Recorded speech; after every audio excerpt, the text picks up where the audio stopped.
आणि या ध्यान मार्गावर आपण चालत आलेले आहोत आणि कार्यक्रमात अवकाश ज्याही वक्त्यांना मिळाला त्याने ध्यानाचं वर्णन केलं. ध्यान काय आहे आणि ध्यानामधून काय फायदे आहेत याचे आपापल्या मतीने आपणाला झालेले आपल्या आयुष्यात झालेले अनुभव प्रत्येकाने सांगितले. ध्यान समस्त फलों के परदाता आहे श्री बाबाजी म्हणायचे आणि त्याचे फायदे त्याचा लाभ आपणाला प्राप्त झाला याचा अनुभव अनेक भक्तांनी व्यक्त केला. काय अनुभव सांगितला सरपंच साहेबांनी. ज्यांना गुर्द्याचा रोग होता, ज्यांना किडनीचा रोग होता, त्यांचा रोग ध्यानाच्या माध्यमातून दूर झाला. अनेक वक्ते ध्यानाबद्दल सांगतात की ध्यान असे आहे. म्हणून बाबाजी म्हणायचे की ध्यानाचे एक माध्यम असं आहे की ईश्वराला तुम्ही प्राप्त करू शकता. साक्षात तुमच्यामध्ये ईश्वर जागृत होऊ शकते. म्हणून बाबाजी काय म्हणायचे दादा, लावा हृदयात हो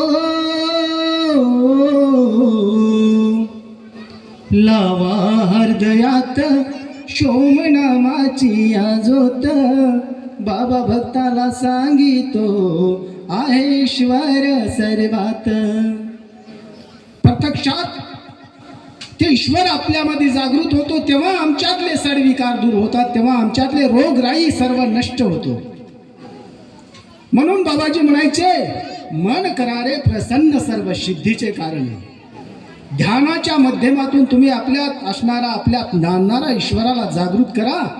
तुमच्या शरीरातील सर्व सडविकार रोग व्याधी नाहीशे होतील.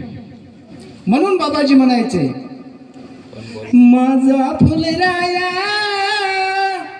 ज्ञान सांगितो भक्ताला आहे ईश्वर तुझ्यात आधी ओळख रे त्याला.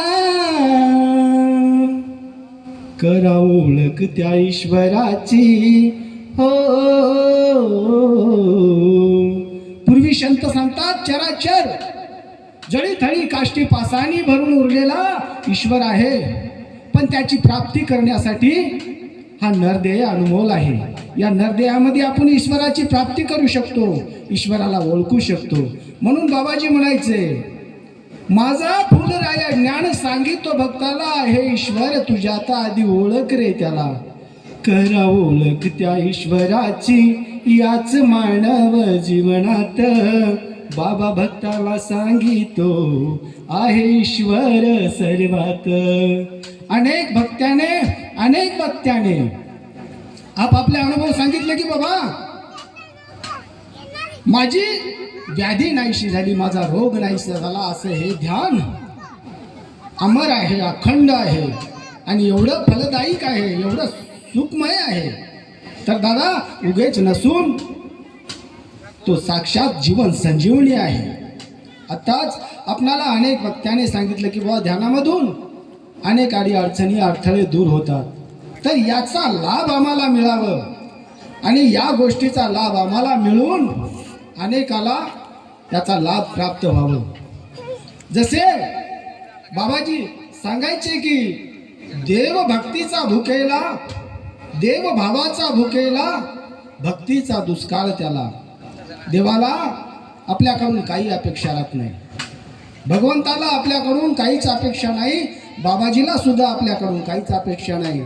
जेव्हा आपण त्यांच्या मार्गाचा प्रचार प्रसार करतो, अनेक प्रांतात जाऊन सत्संग लावतो आणि बाबाजीचा ध्यान मार्ग खूप अमूल्य आहे याचं ज्ञान आम्ही जगाला पोहोचवतो, तेच आमच्यासाठी सर्वश्रेष्ठ भक्ती आहे. आणि तेव्हाच आम्ही त्या सद्गुरूचे खरे भक्त आहोत. आजच्या कार्यामध्ये एवढे वैशिष्ट्य लोक आहेत की जिकडे पाहतो तो असे कार्यरत लोक आहेत. जेव्हा संदीप दादांचं कुटुंब अनेक कार्यामध्ये भाग घेत असतो, त्याचबरोबर प्रत्येक कार्यक्रमामध्ये पटनापूरच्या प्रत्येक कार्यक्रमामध्ये 20, 22, 18, 16 असे क्विंटल अन्न शिजतात. त्या अन्नाचा प्रसाद बनवणारे आमची रविदादा चौधरी